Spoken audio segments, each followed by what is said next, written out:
Marunong mag-inarte, di marunong dumiskarte. Kahit anong gawin, palpak ang banat pare. Mga Okay, tigilagan natin yan. Okay, so eto na ho. Pag-usapan na natin yung, teka, singit ko lang ito. Update po rito sa atin sa mga kaalyansa. 11 po yung nakapasok ano, diyan sa alyansa. Ito ho yung update eh. Yan. So far, 11 nga meron tayo, ano. So Erwin Tulfo, to sure na to. Ito ay ano ha, survey ito ng Okta Research. Hindi ako nagkakamali. Okta Research nga. Yan. And then Tito Soto, laki ng lamang ano. Sa vote sa voting for. And then Lacson, and then Pia Cayetano, Bong Revilla, Lito Lapid. Sana naman ho si Lito Lapid at this time ay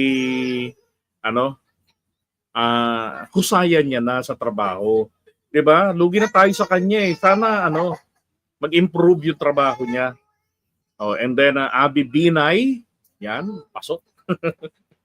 And then Camille Villar, nako, pang 10 hanggang 18. And then marami silang naglalaban pa diyan eh.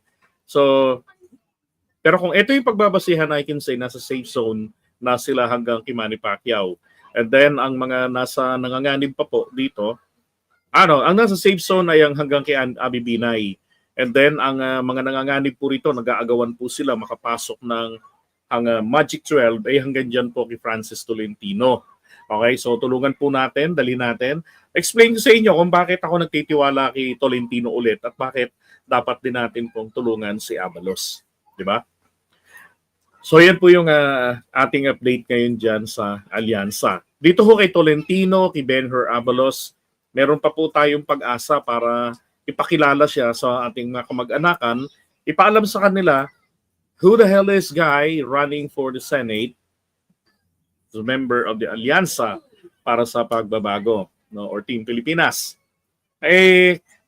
Ito pang dalawa ho ang napupunta rito sa nangungulela. Dalawa pa sila na parehong nagsilbi sa administrasyon ni Duterte.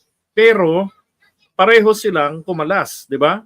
So kay Tolentino, ang bigyan ko na kayo ng clue dyan because of prinsipyo niya.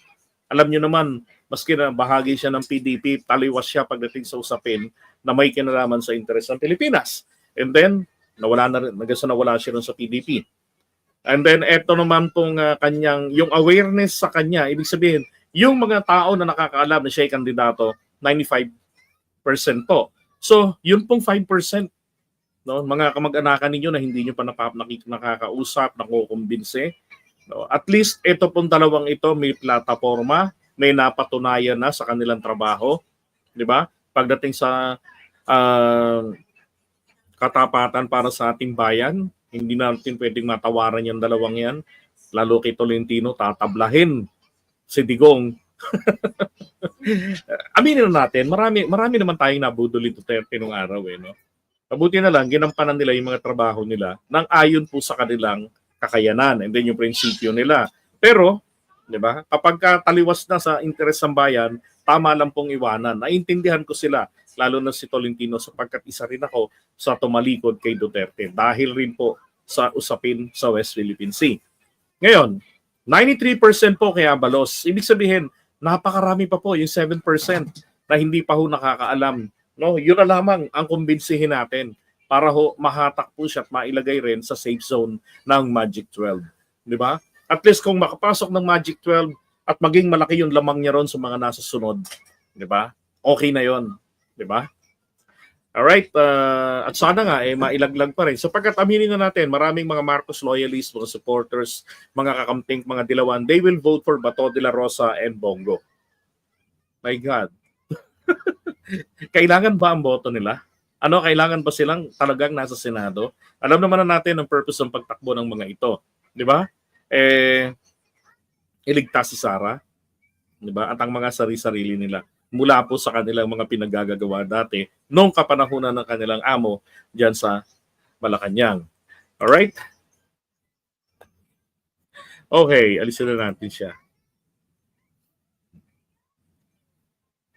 Mahahatak pataas yan, kala mo. Maniwala ka sa akin.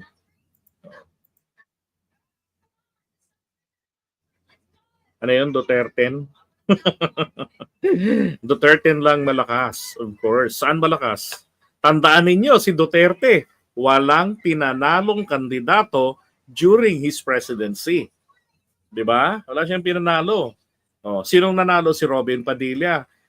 Kahit walang Duterte, mananalo si Robin Padilla. Number one reason, tanga ang mga botanteng Pilipino. Pangalawa, tanga tayo pagdating sa mga sa mga tawag diyan sa mga artista. Ganon kabobo mga Pilipino pagdating sa artista. Ang feeling nila magbabago buhay nila pag nakamayan nila yung artista, nakembutan sila, 'di ba? Tapos after election nakanganga na. Biglang babaling ang tingin nila sa presidente ng Pilipinas. Kasalanan na ng presidente ang kahirapan nila. Hindi ba't kabobohan yan?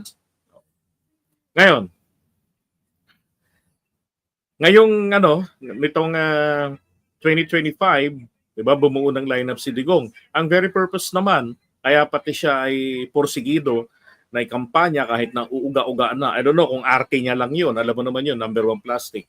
Ay malamang paawa effect, 'di ba? Para iligtas si Sara sa impeachment. Papaano ang rule of law? 'Di ba? 'Yun ang nila palakasan system. That's the name of the game. 'Di ba? Paano yung mga ebidensya, hindi na ba titingnan 'yon? Paano yung kapakanan ng mamamayan? 'Di ba? Ilang pirasong DDS lang ba ang tao sa Pilipinas? Oh. Ay nako. Okay, so ngayon naman, meron akong papakita sa inyo. Ito medyo masakit ito sa kalooban at disclaimer lang. Mag-take na po kayo ng inyong maintenance medicine. Yung mga yung mga DDS, mag-take na kayo ng maintenance medicine niyo. Baka hindi niyo po kayanin. Ito. Wait a second. Pasayawin muna natin. Ito ng todo sa alyansa ang malupit na grupo. Senador, paano yan? Ang baba ng boto. Ayos lang yan, dami naman naming troll army bro. Pero kahit bayad, di na kayo kinagat. Kasi alam ng bayan kayo ay mukhang bela. Team Suka, mayabang, idiretso sa inidoro. Ops, usapang Team Suka. Ano yun? Mayabang, idiretso sa inidoro. Now, pakikita ko lang po sa inyo ito. May kasalukuyan po na meron pong rally. Okay? Ay, wait a second. Okay, so meron pong rally na nagaganap ngayon sa somewhere in Bulacan. Ito hong Team Suka. Ngayon, sabihin ko na sa inyo, nilalangaw po sila. Okay? So, gabi na ito nung kinuha ko itong screenshot na to kasi baka i-copyright sila ako eh. Lakayan lang natin. Yan. Okay, so doon ang intablado. Early part ng video, di ba? Naka-live yan nung kinuha ko. Hala, anong nangyari? Kala ko ba PDP lang ang sakalab. Ano nangyari dito? Di ba? Puro mga upuan, no? Next naman yan, ito pa. Di ba? Kasi hayag na sa mga tao yung pinaggagawa eh.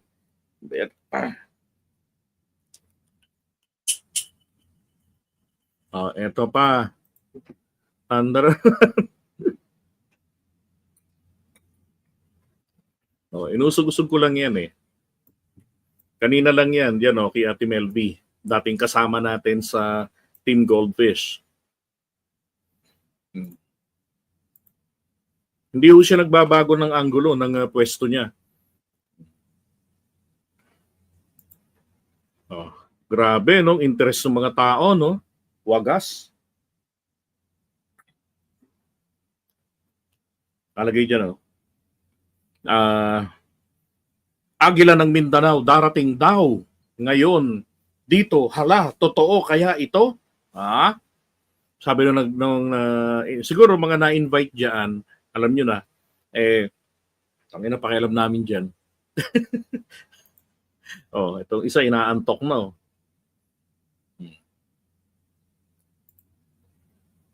Nako, si Digong at si Kibuloy ang magkabarkada. Namataan from Zelda to Karton. Oh, diyan sa rally ng ano.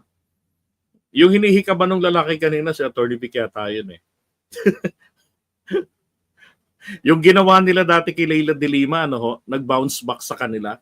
Oh, silang dalawa ngayon ang nauwi sa karton. Habang nangangampanya.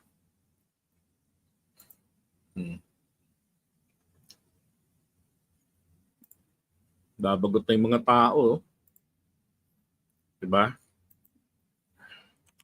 Okay, iwan na natin yan.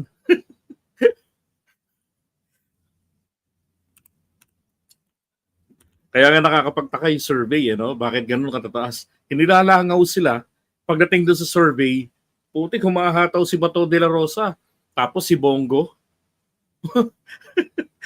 Tapos yung iba sa kangkungan pinupulot, parang kakaiba, no? Dapat malang at least marami sa kanila yung mangunguna.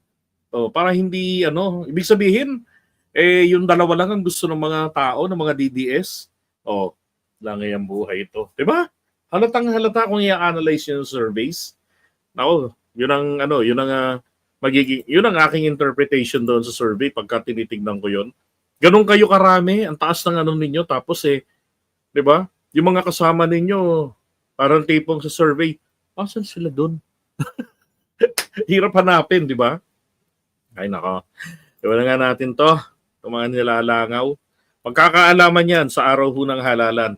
They already said na na dadayain po ang Team Suka. Grabe no, ang galing nila no. Wala pa nga halalan, alam na nila dadayain daw sila. Kailan pa kailangan dayain ng mga talunan? 'Di ba? Parang yung bigas lang yan eh. Inanunsyo pa lang may bigas agad sila. Yung etneb na bigas, 'di ba? Tapos kung saan makikita mo yung nagbibenta ng mga manilaw-nilaw parang ipi nila na bigas. Kaya napaghahalata talaga. Kanina ho, meron din na babae na palang nahuli ng NBI. Nag-iiyak doon. Bakit? Yung nag-post dati, sabi niya, NBI daw at ang PNP nag-aagawan sa 10 milyon na bounty para sa ulo ni Kibuloy. Hinuli ng polis. Tapos may video pa siya na hinarang daw ng PNP. Ako naman, hinanap ko yung kung totoo ba. Naknang po siya, checkpoint pala. Yun, tinutukan pala ng NBI. Nako, kayo talaga mga DDS. Tapos tinatanggi niya, DDS siya. Ano lang daw siya, Rels. Gusto lang daw niya ng views. Walang iya. Dapat po sa kanya kay Ateng, humingi siya ng tulong sa mga politiko ng mga DDS, sa mga abogado. Andiyan si Attorney Bundok, di ba? Humingi siya ng tulong kay Attorney Sara Duterte. Di ba? Humingi siya ng tulong. Ang dami nilang abogado dyan eh. Yung paninira niyang ginawa sa NBI at PNP, gumana. Di ba? Nag-viral. Kumita siya. Paano ba naman yun? Diba nakinabang yung mga Duterte ron?